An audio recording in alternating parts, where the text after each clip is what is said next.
Mi esposo dijo que era más linda cuando callaba, ahora probará mi silencio. Por Sofía, 36 años. Nota, he cambiado mi nombre para proteger mi identidad. Dicen que las palabras pueden herir más que los golpes, pero son las que no dices, las que guardas en un silencio forzado, las que te consumen hasta que no queda nada de ti. Mi nombre es Sofía, tengo 36 años, y esta es la historia de cómo mi esposo, el hombre que juró amarme eternamente, me destrozó con una frase: eres más linda cuando callas. Es una confesión de humillación, de un dolor que me arrancó el alma, y de un silencio que se convirtió en mi arma y mi condena. Esta no es una historia de redención fácil, es un grito roto desde un corazón que aún sangra. Si la escuchas, prepárate para sentir el peso de mi verdad. Los días que se desvanecieron. Conocí a Diego a los 22 años, en una librería polvorienta donde el olor a papel viejo era mi refugio. Yo era una estudiante de literatura, siempre con un cuaderno lleno de poemas que escondía del mundo, soñando con escribir algo que importara. Diego, un estudiante de Derecho de 25 años, entró como un huracán. Su confianza era magnética, su voz firme, su sonrisa un anzuelo que me atrapó sin darme cuenta. Me encontró hojeando a Lorca y, con un guiño, dijo: si te gusta la poesía, yo podría ser tu mejor verso. Me reí, aunque su arrogancia me incomodó. Pero sus ojos, oscuros y profundos, prometían un futuro que no pude resistir. Nuestra relación fue una fiebre. Diego me llenaba de promesas, una casa grande, viajes, una vida donde mis sueños tendrían espacio. Me enamoré de su intensidad, de cómo me miraba como si fuera la única en el mundo. A los 24 años, nos casamos en una ceremonia que ahora recuerdo como un espejismo: luces tenues, flores marchitas, y un vestido que pesaba más de lo que admitía. Mientras bailábamos, me susurró: eres mía, Sofía. Para siempre. Sus palabras eran dulces, pero había un filo en ellas que no quise ver. La jaula que construimos. Los primeros años de matrimonio fueron un espejismo de felicidad. Diego empezó a trabajar en un bufete de abogados, mientras yo conseguí un puesto como profesora de literatura en una secundaria. Compramos una casa en las afueras, un lugar frío con paredes que nunca se sentían mías, y un jardín donde intenté plantar rosas que se marchitaban sin razón. A los 26 años, nació Clara, nuestra hija, una niña de ojos grandes que era mi única luz en los días grises. 2 años después, llegó Nicolás, un niño inquieto cuya risa era un eco de esperanza en una casa que empezaba a sentirse vacía. Ser madre me consumía. Pasaba mis días entre clases, llantos, y noches acunando a mis hijos mientras Diego llegaba tarde, oliendo a whisky y excusas. Cuando estaba en casa, era un padre cariñoso, jugando con Clara, construyendo castillos de bloques con Nicolás. Pero conmigo, su calidez se desvanecía. ¿Estás cansada otra vez, Sofía? Al menos podría sonreír, decía, y yo me tragaba el dolor, convencida de que era mi deber mantenerlo todo unido. Las sombras que crecieron. El cambio fue lento, como una grieta que se expande hasta que la pared colapsa. Todo empezó cuando cumplí 32 años.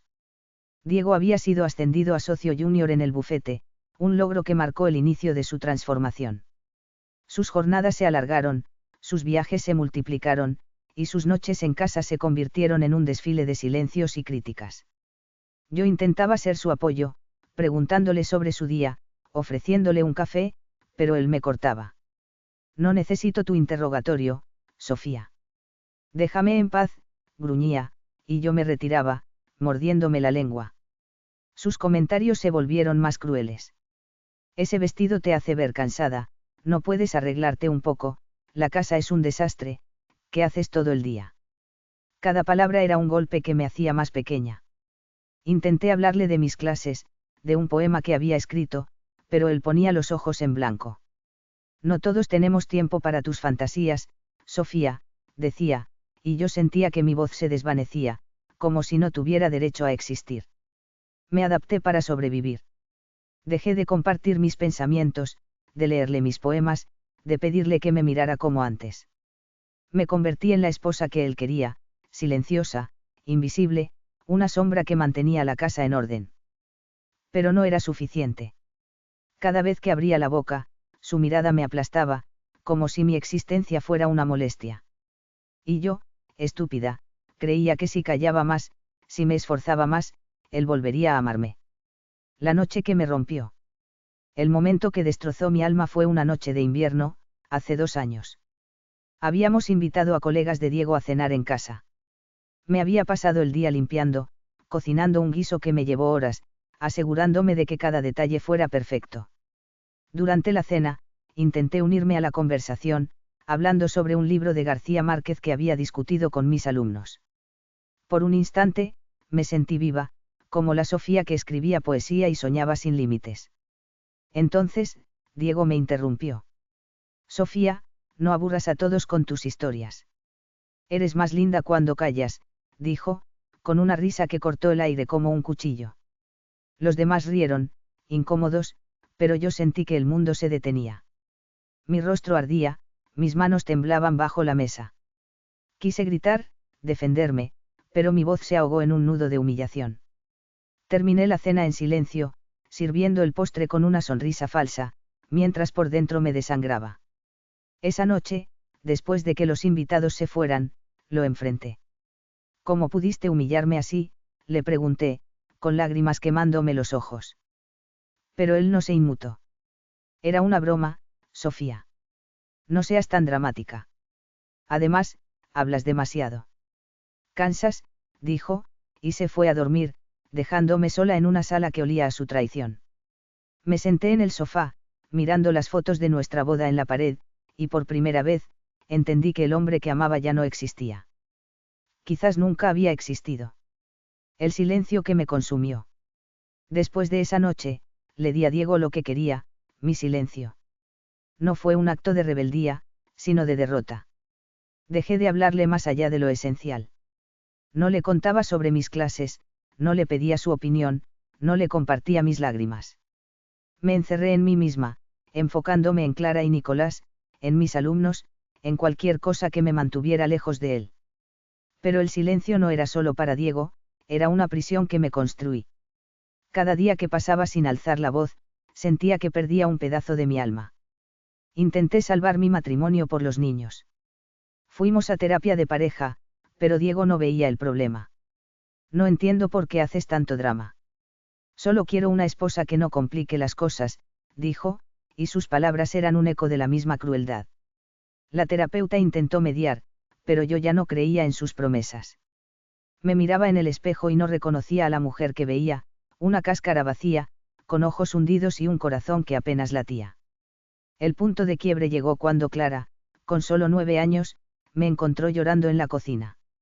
Mami, ¿por qué estás tan triste?, preguntó, y sus palabras fueron un puñal. No podía seguir siendo un espectro en mi propia vida, no por Diego, no por nadie.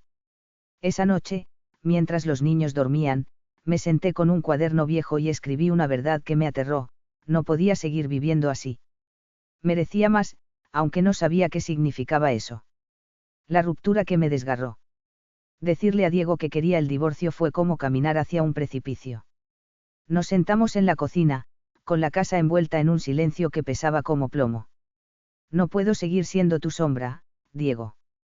Quiero el divorcio, dije, con una voz que temblaba pero no se quebró. Él me miró, atónito, como si nunca hubiera imaginado que yo pudiera dejarlo. Luego, su rostro se endureció. Siempre fuiste débil, Sofía. Haz lo que quieras, pero no esperes que sea fácil, dijo, y sus palabras fueron un veneno que se quedó conmigo. El proceso de divorcio fue una guerra. Diego peleó por todo: la casa, los ahorros, la custodia de los niños. Yo no tenía su dinero ni su influencia, pero tenía una furia silenciosa que me mantuvo en pie. Contraté a una abogada, una mujer que vio mi dolor y luchó por mí. Logré una custodia compartida y una pensión justa, pero perdí la casa, el lugar donde había criado a mis hijos, donde había soñado con un futuro que ya no existía. Me mudé con Clara y Nicolás a un apartamento pequeño, con paredes desnudas y un eco que me recordaba todo lo que había perdido. El abismo que me tragó. El primer año después del divorcio fue un descenso al infierno. Había días en los que me sentía libre, como si pudiera respirar por primera vez. Pero otros, el peso de la soledad me aplastaba. Me despertaba en la noche, sudando, con el eco de las palabras de Diego en mi cabeza: eres más linda cuando callas. Me miraba en el espejo y veía a una mujer rota, con ojeras que contaban historias de insomnio y un corazón que no sabía cómo sanar. Clara y Nicolás eran mi única luz, pero incluso ellos sentían el cambio. ¿Por qué no vivimos con papá?, preguntaba Nicolás, y yo inventaba respuestas que no los lastimaran. Cuando los dejaba con Diego, los veía correr hacia él, y el dolor me cortaba como vidrio. Él había seguido adelante, con una nueva pareja, una mujer joven que, según Clara, no habla mucho. No sentía celos, solo una tristeza infinita. Diego había ganado, me había silenciado, me había roto, y ahora vivía la vida que yo había soñado. Intenté escribir poesía, pero las palabras no venían. Intenté cantar, pero mi voz se quebraba.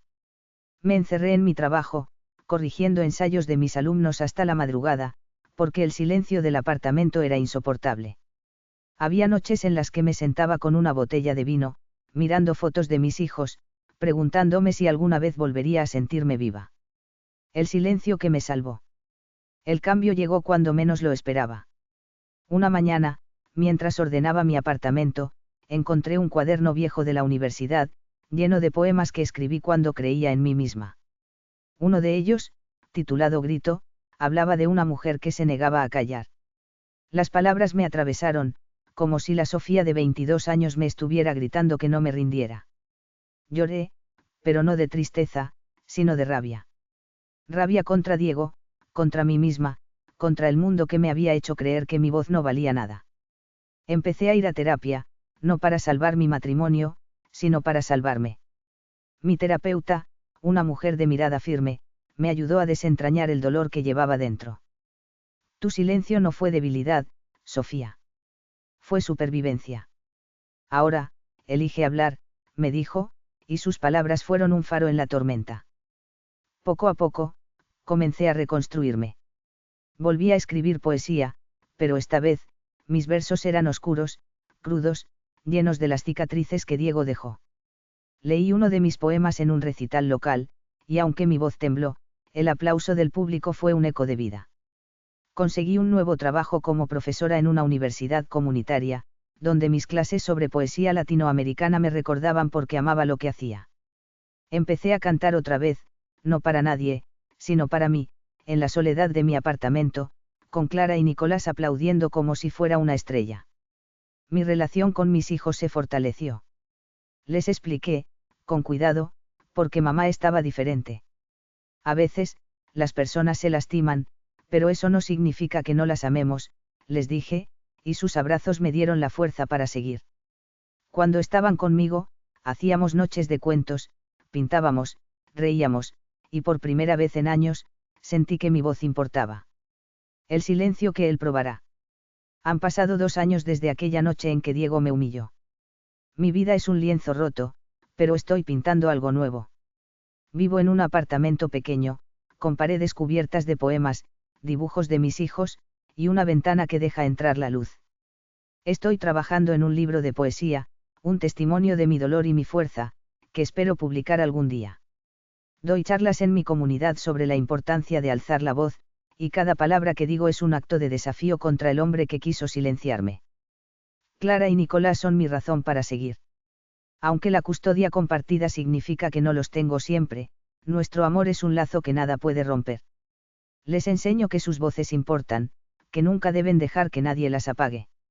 Diego sigue con su vida, con su nueva pareja, en la casa que una vez fue mía. No lo odio, pero no lo necesito. Le di el silencio que quería, pero no como él esperaba. Mi silencio fue mi refugio, mi arma, mi renacimiento. Y ahora, que pruebe el vacío de mi ausencia. Epílogo. Si estás escuchando esta historia, quiero que sepas que tu voz es tu poder, aunque alguien intente arrancártela. Puede que te humillen, que te hagan sentir que eres más linda cuando callas. Pero el silencio que elijas, como yo lo hice, puede ser tu salvación.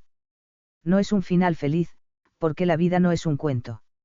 Es una lucha, un grito, un poema escrito con sangre. Pero eres más fuerte de lo que crees. No dejes que nadie te apague. Gracias por escuchar. Sofía, 36 años.